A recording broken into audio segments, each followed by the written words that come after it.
太后娘娘稍安勿躁，若要证明此物与江二姑娘有关，并不困难。张大人有办法？宫内对于出入物时检查极严，伴读入宫之处，皆要查过所携之物。所以，若非是江二姑娘买通了当时检查的工人，那子夜作乱妖言便该出自宫中。兵役纸3刀，白鹿纸2刀。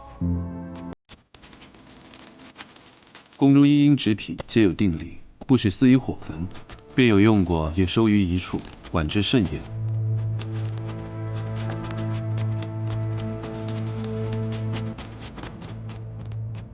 这页纸乃是宫中所用之白鹿纸，杨芷斋个人送到多少，用过多少，内务府处该有记录。太后娘娘若怀疑此言乃是江二姑娘所写，与玉如一案有牵扯，不妨下令调内务府用度账册，再查杨芷斋的指数。倘若江二姑娘指数对不上，少了些许，此罪之嫌疑便要添上5分。张哲素来严谨，这话说的却有些不对劲啊。难道他是想……阿叔，有什么不对吗？没什么，从纸本身查起，确实另辟蹊径，只是觉得这话单凭指数论断，未免有些草率了。张大人乃是神断，说不定有他的道理。这倒是个法子。黄日礼，老奴这就去查。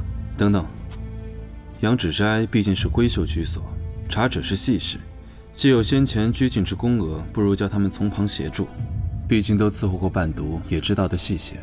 夜色将深，下官与陈大人外臣入宫办案，多显不便，也恐拖得太久。就按张大人说的办吧。是。请太后娘娘准许微臣在外等候。准。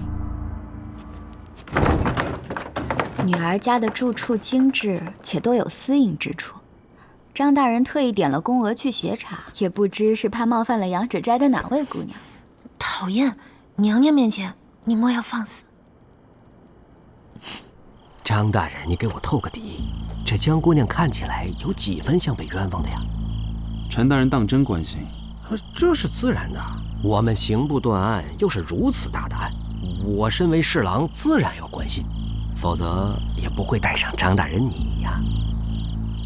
大人叫我来，无非是担心真相并非如太后娘娘所愿。若太后娘娘怪罪下来，也好有人抵罪。张大人这话说的，我好歹是你上级，岂能让你一人承担呢？无妨，下官只关心案情，真相到底如何，一会儿自见分晓。圣上驾到！微臣见过圣上。免礼。先前得闻泰安殿奏报，大体知道出了什么事，查得如何了？正查到关键处，已令人去杨芷斋与内务府核对指数。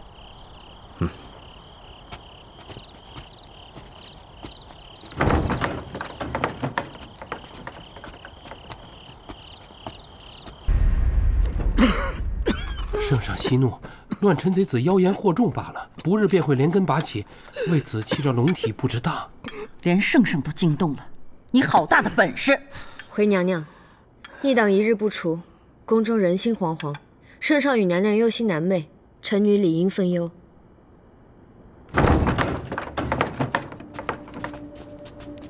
启奏圣上，回禀娘娘，老奴奉命核查杨芷斋之术，核得内务府共拨白鹿纸16刀，又有长公主殿下授意为江雪宁添白鹿纸1刀，兵役纸1刀。少废话，就说纸少了没少？少了，正少了1张。证据确凿，现在你倒是说说，少的那张纸去哪儿了？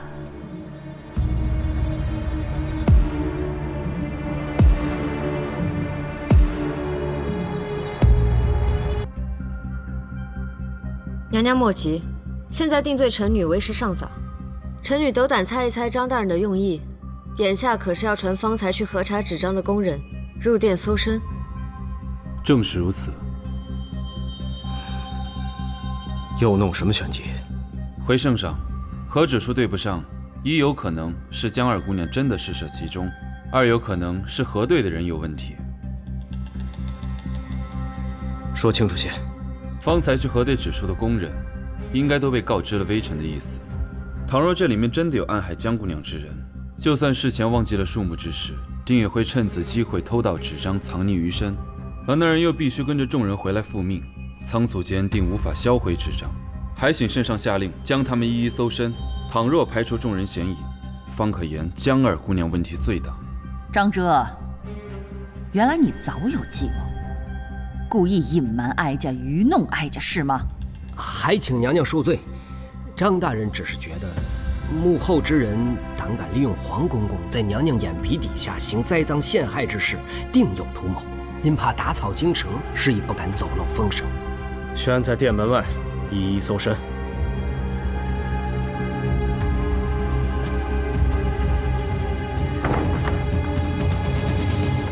想不到张大人还有连环计，我还以为是为了姚姐姐的名节考虑呢。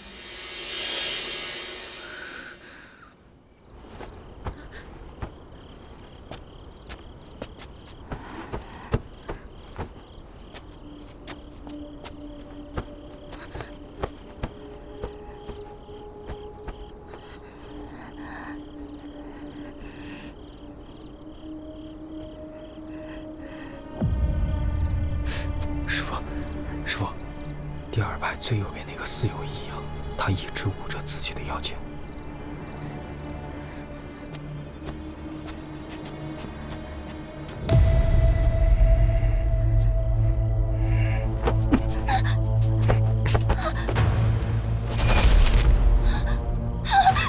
不是奴婢，不是奴婢的，不是奴婢啊！师傅，这……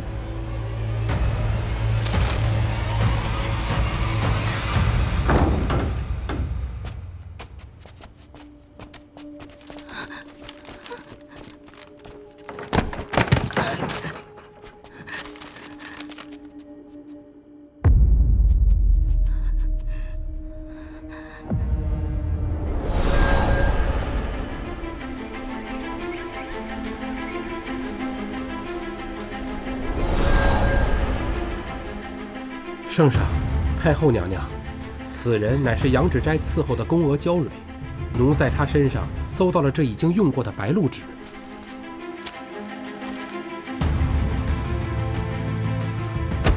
你个小贱蹄子，说，从何处拿来这纸？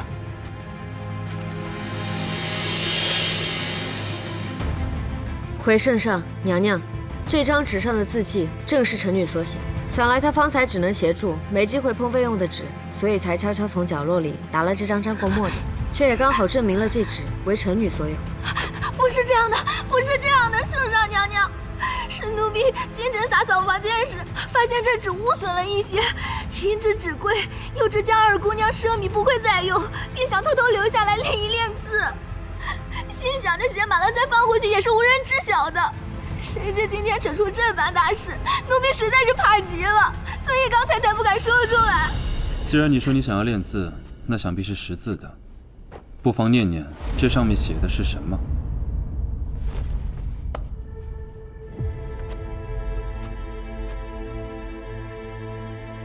素闻张大人有随身携带公文的习惯，想必是刑部的公文。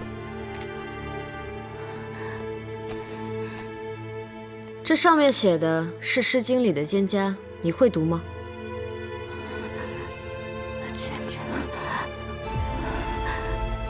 这公文上又怎么会有诗呢？瞪我作甚！若不是此时在圣上与娘娘面前，我早就2巴掌扇在你脸上，好问问是哪样的蠢主子养了你这样的废物！放肆！什么主子奴才的？你不过是一个小小的伴读，谁会处心积虑地加害于你？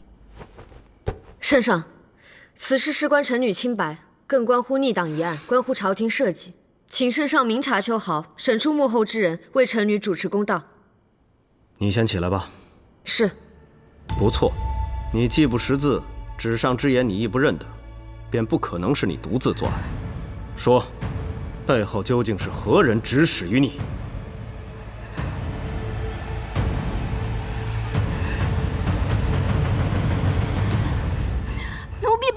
人之时，奴婢是受了江姑娘的苛待，又眼见她3番4次的谗言挑唆长公主，牺牲不忿，又听别宫传出黄公公率人查宫一事，便鬼迷心窍，生出了这些。胡说八道！你到现在还贼心不死。王心义，现在就叫人将他拖到宫门之外停杖，打到他说实话为止。不要！罢了。母后，有何不妥？这个时辰在宫门外打打杀杀的，娘六宫如何安歇？本来查逆党之事就毫无头绪，这好不容易牵出个线头，顺藤摸瓜便是。你身体还抱恙，急什么？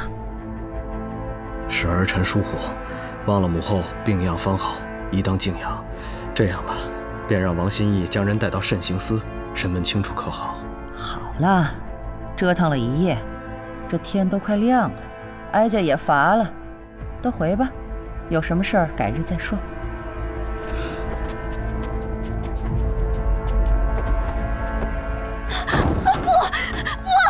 圣上，娘娘，不要！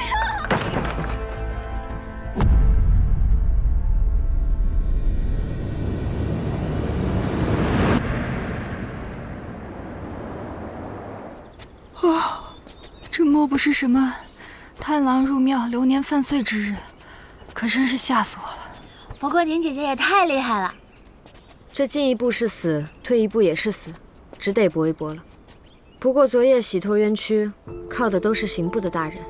都是你平时不大会做人，不然谁能恨到你头上这样捉弄你？要不是张大人看在姚姐姐的面子上，也不会管你。行了，有话还是回了杨芷斋再说吧。江姑娘为何这样看着我？我只是意外，昨夜在殿上，薛姑娘为何会帮我说话？本就是同窗伴读，自当如此，难道不应该吗？江二姑娘，圣上有言，江尚书一贯为社稷、为朝廷鞠躬尽瘁。今日虽事出有因，却也让您受委屈了。圣上会下令严查此事，必定会还您一个公道。臣女多谢圣上体恤。不过，公道什么的，就算圣上为难，臣女也总有办法自行讨回。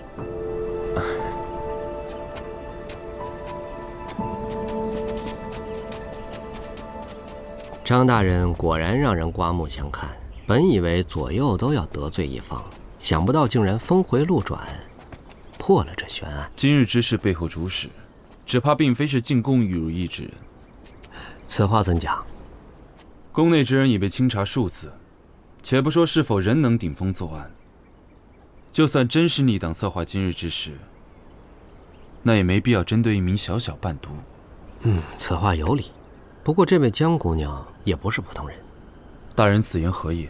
难得呀，难得！张大人竟然也向陈某打听起事情来了。张大人，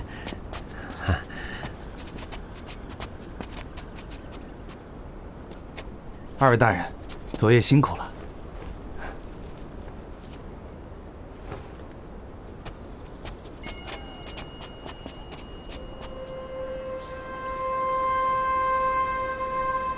怎么了？哦，昨夜若无陈章二位大人，我只怕已身首异处。大恩当言谢，我去谢过，你们先回吧。他这疯病要发到什么时候？那可是外臣外男啊！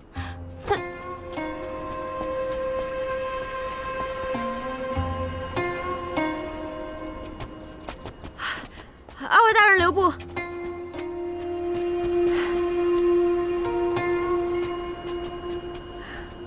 多谢二位大人救命之恩，小女冒昧前来，是为向张大人亲致谢意。哦，向张大人道谢，那就是没有我的事了。张大人留下闲聊，陈某在前面等你。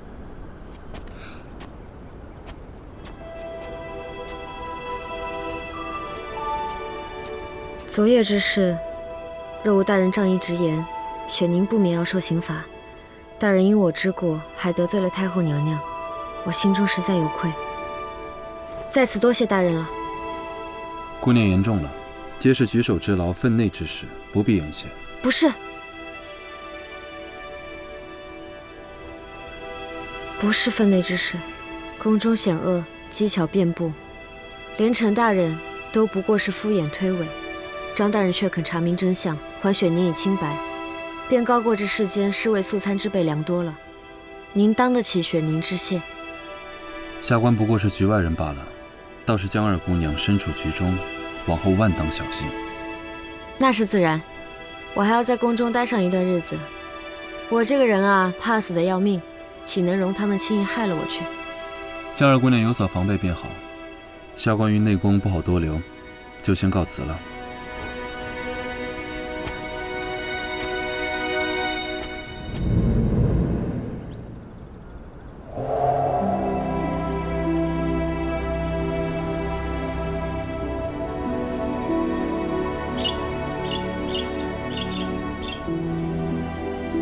张大人，江二姑娘同姚小姐一起为长公主殿下伴读，听闻曾为在下之事起过争执。姚小姐曾因退亲想过诸多手段，不知真假。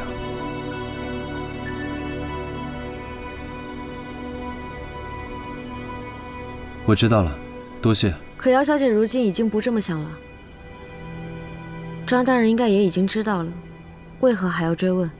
退亲？什么？我会与姚家退亲。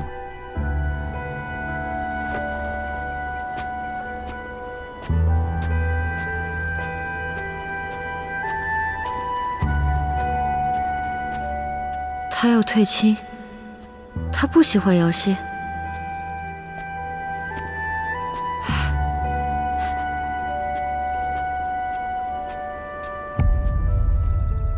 宁儿，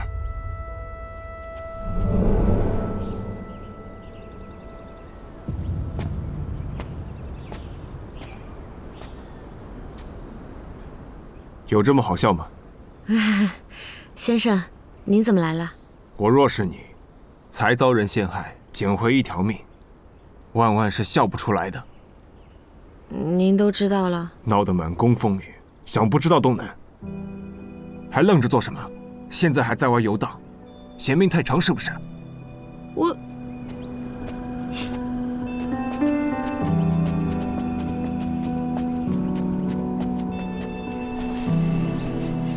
这不是去羊脂斋的路吗？文昭阁在那边。今日在泰安殿如何？看出来是谁想害你了吗？表面上是个叫焦蕊的小宫女，可我觉得此事没这么简单。太后在审我之时，大有要追究到底之势，却在审宫女时草草结束，着实奇怪。你不怀疑谁？我心中的确有个猜想，却觉得按此人的心思，不该是这般简单下作的手段。可纵观全局，此人有能力收买宫女，得知四郡一言的全貌，且能提前做好准备，绝非是在皇仁里查抄宫禁时他得知就能办到。他必定是提前许久便已知晓，方可从容不迫。但我并没有确凿的证据。并非所有事情都需要证据。太后的反应已经说明了许多。这倒是。太后虽然想借着此事扯上燕家，但若要对付我，她犯不着如此弯弯绕绕，只可能是那一个她想保下的人。既然你有了答案，准备如何应对？我并未做什么愧对于别人的事，他既想害我，若不还以颜色，兴许他还觉得我好拿捏好欺负。今日他既然敢让我不爽快，那往后我必定叫他坐卧不定，寝食难安才是。孤勇虽好，但若不能审时度势，便是愚钝。先别着急动手，想清楚再做才是。谢先生指点。对了，方才你站那做什么？学生蒙张大人查清内情，方能脱险，是以追去面线。张遮，你同张遮认识，是何关系？哦，没什么关系啊，我就是欣赏。欣赏？张大人素有清明，是真正的好官，也只有他肯在我遇险时仗义相助，我欣赏他，感激他。你喜欢张遮？